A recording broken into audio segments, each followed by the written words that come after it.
سلطان صلاح الدین ایوبی کی ایک اور ایپیسوڈ میں آپ کو خوش آمدید کہتے ہیں۔ ناظرین کرام، چینل کو سبسکرائب کر لیں اور بیل آئیکن کو کلک کر لیں۔ نصف شب کا عمل تھا۔ رجب اور اس کے ساتھیوں کو لڑکیوں نے اپنے خصوصی فن کا مظاہرہ کرتے ہوئے اتنی شراب پلا دی تھی کہ ان کی بیداری کا خطرہ ہی ختم ہو گیا تھا۔ وہ بے ہوش پڑے تھے۔ لڑکیوں نے سفر کے لیے سامان باندھ لیا۔ 3 گھوڑوں پر زینے کسیں سوار ہوئیں اور اس نرم زمین پر گھوڑوں کو ڈال دیا جو انہوں نے دن کے وقت دیکھی تھی۔ اس خطے کے ایک حصے میں 4 حبشی موجود تھے، لیکن وہ سوئے ہوئے تھے اور دور تھے۔ انہیں معلوم تھا کہ یہاں سے کوئی بھاگنے کی جرات نہیں کر سکتا۔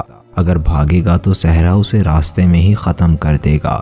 مگر لڑکیاں اس سرسبز خوشنما اور ہولناک قید خانے سے نکل گئیں۔ وہ اسی راستے سے فلسطین جانا چاہتی تھیں جس راستے سے رجب انہیں لایا تھا۔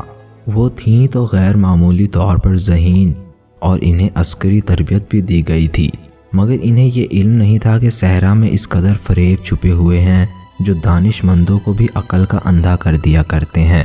اتنے طویل صحرائی سفر پر لوگ قافلوں کی صورت میں نکلا کرتے تھے اور ان کے پاس صحرا کی ہر آفت کا مقابلہ کرنے کا اہتمام ہوتا تھا۔ رات کے وقت تو صحرا سر تھا۔ تینوں لڑکیوں نے اس جگہ سے کچھ دور تک گھوڑے کو آہستہ آہستہ چلایا۔ صبح طلوع ہوئی اور جب سورج اوپر آیا تو لڑکیوں کے ارد گرد ریت کے گول گول ٹیلے تھے اور ان سے آگے ریتیلی مٹی کی اونچی اونچی پہاڑیاں کھڑی تھیں۔ کوئی راستہ نہ تھا۔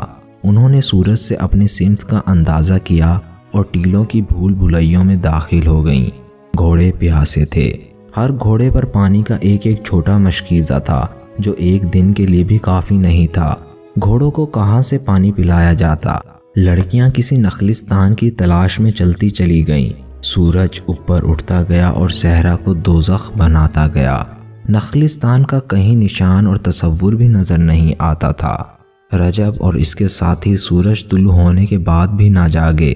وہ تو بے ہوشی کی نیند سوئے ہوئے تھے۔ پروہت اپنے 3 حبشیوں کے ساتھ آیا۔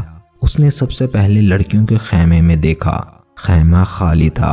اس نے رجب کو جگایا اور کہا، دونوں لڑکیاں میرے حوالے کر دو۔ رجب ہڑبڑا کر اٹھا اور پروہت کو قائل کرنے کی کوشش کرنے لگا کہ وہ ان لڑکیوں کو ضائع نہ کرے۔ اس نے اسے تفصیل سے بتایا کہ ان لڑکیوں سے کیا کام لینا ہے، مگر پروہت نے اس کی ایک بھی بات نہ سنی۔ رجب نے اپنے ساتھیوں کو جگانا چاہا تو حبشیوں نے اسے پکڑ لیا۔ پروہت نے پوچھا، لڑکیاں کہاں ہیں؟ رجب نے وہیں سے لڑکیوں کو پکارا تو اسے کوئی جواب نہ ملا۔ خیمے میں جا کر دیکھا، انہیں ادھر ادھر دیکھا، وہ کہیں نظر نہ آئیں۔ اچانک نظر زینوں پر پڑی۔ 3 زینے غائب تھیں۔ گھوڑے دیکھے تو 3 گھوڑے غائب تھے۔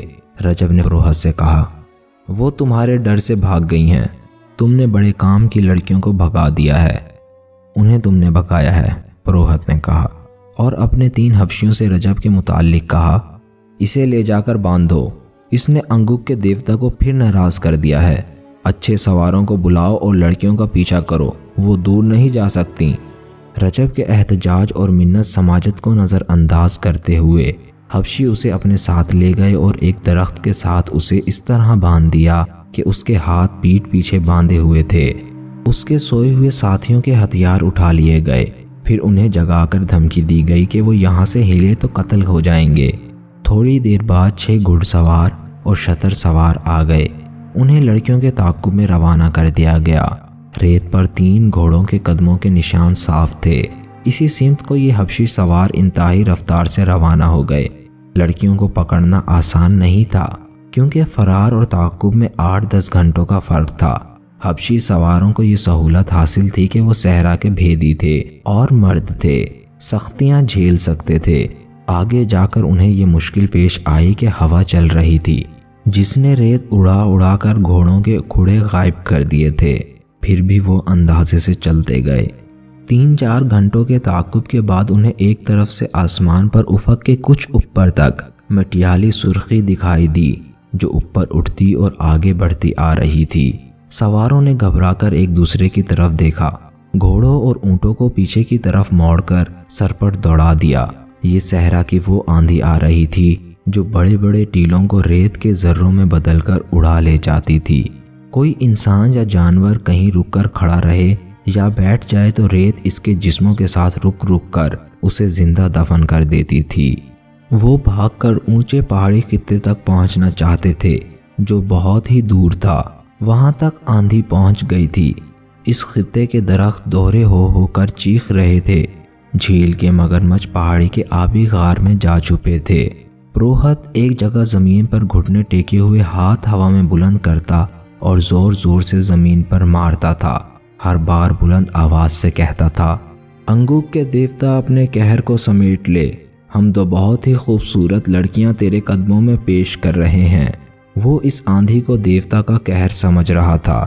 صحرا اور آندھی کا چولی دامن کا ساتھ تھا، لیکن سرخ اور ایسی تیز و تند آندھی کبھی کبھی چلا کرتی تھی۔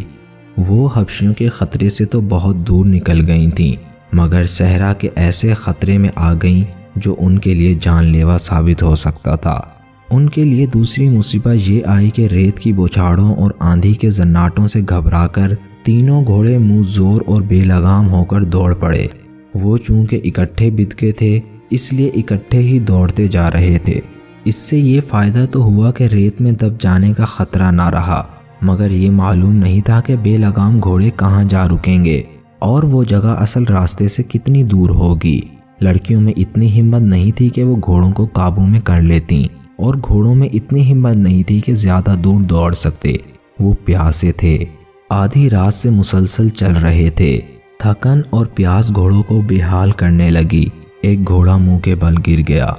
اس کی سوار لڑکی ایسی گری کہ گھوڑا اٹھا، اور جب پھر گرا تو لڑکی اس کے نیچے آ گئی۔ اسے مرنا ہی تھا۔ کچھ اور آگے گئے تو ایک گھوڑے کا تنگ ڈھیلا ہو گیا، زین ایک طرف لڑھک گئی اور اس کی سوار اسی پہلو پر گری، مگر بایاں پاؤں رکاب میں پھنس گیا۔ لڑکی زمین پر گھسیٹی جانے لگی۔ تیسری لڑکی اس کی کوئی مدد نہیں کر سکتی تھی۔ اس کا اپنا گھوڑا بے قابو تھا۔ وہ اپنی ساتھی کی چیخیں سنتی رہی، پھر چیخیں خاموش ہو گئیں اور وہ لڑکی کی لاش کو گھوڑوں کے ساتھ زمین پر جاتا دیکھتی رہی۔ اس پر دہشت طاری ہو گئی۔ وہ کتنی ہی دلیر کیوں نہ تھی، آخر لڑکی تھی۔ زور سے رونے لگی۔ ڈھیلی زین والا گھوڑا یک لخت رک گیا۔ تیسری لڑکی اپنا گھوڑا روک نہ سکی۔ اس نے پیچھے دیکھا تو اسے آندھی میں کچھ نظر نہ آیا کہ اس کے گھوڑے کا کیا حشر ہوا۔ لڑکی تو یقیناً مر چکی تھی۔ تیسری لڑکی اکیلی رہ گئی۔ اس نے رکابوں سے پاؤں ذرا پیچھے کر لیے۔ اس کی دہشت زدگی کا یہ عالم تھا کہ اس نے گھوڑے کی لگام چھوڑ کر ہاتھ آسمان کی طرف اٹھا کر جوڑ دیے اور گلا پھاڑ کر خدا کو پکارنے لگی، میرے عظیم خدا، آسمانوں کے خدا، میرے گناہ معاف کر دے۔ میں گناہ گار ہوں، میرا بال بال گناہ گار ہے۔ میں گناہ کرنے آئی تھی، میں نے گناہوں میں پرورش پائی ہے۔ میرے خدا، میں اس وقت بہت چھوٹی تھی جب مجھے بڑوں نے گناہوں کے راستے پر ڈالا تھا۔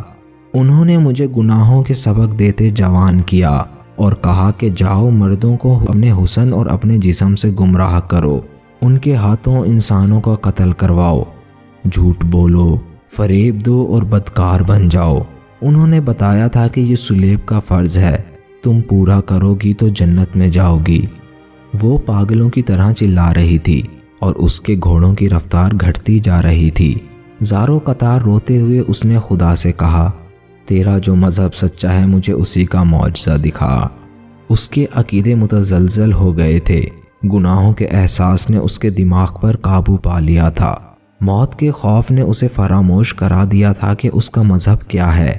اسے اپنا ماضی گناہوں میں ڈوبا ہوا نظر آ رہا تھا اور اس کے دل میں یہ احساس بھی پیدا ہوتا جا رہا تھا کہ وہ مردوں کے استعمال کی چیز ہے اور اسے دھوکے اور فریب کے لیے استعمال کیا جا رہا ہے۔ اسے غشی کی لہر آئی اور وہ گزر گئی۔ اس نے دھاڑ ماری اور سر کو جھٹک کر بلند آواز سے کہا، میری مدد کر میرے خدا، میں ابھی مرنا نہیں چاہتی۔ اور اس کے ساتھ ہی اسے یاد آ گیا کہ وہ یتیم بچی ہے۔ موت کے سامنے انسان ماضی کی طرف بھاگتا ہے جو انسانی فطرت کا قدرتی رد عمل ہے۔ اس جوان لڑکی نے بھی ماضی میں پناہ لینے کی کوشش کی، مگر وہاں کچھ بھی نہ تھا۔ ماں نہیں تھی، باپ نہیں تھا، کوئی بہن بھائی نہیں تھا۔ اسے کچھ یاد آیا کہ سلیبیوں نے اسے پالا اور اسے اس راہ پہ ڈال دیا تھا جہاں وہ ایک بڑا ہی حسین دھوکہ بن گئی تھی۔ اسے اپنے آپ سے نفرت ہونے لگی۔ وہ اب بخشش چاہتی تھی۔ اسے غشی آنے لگی۔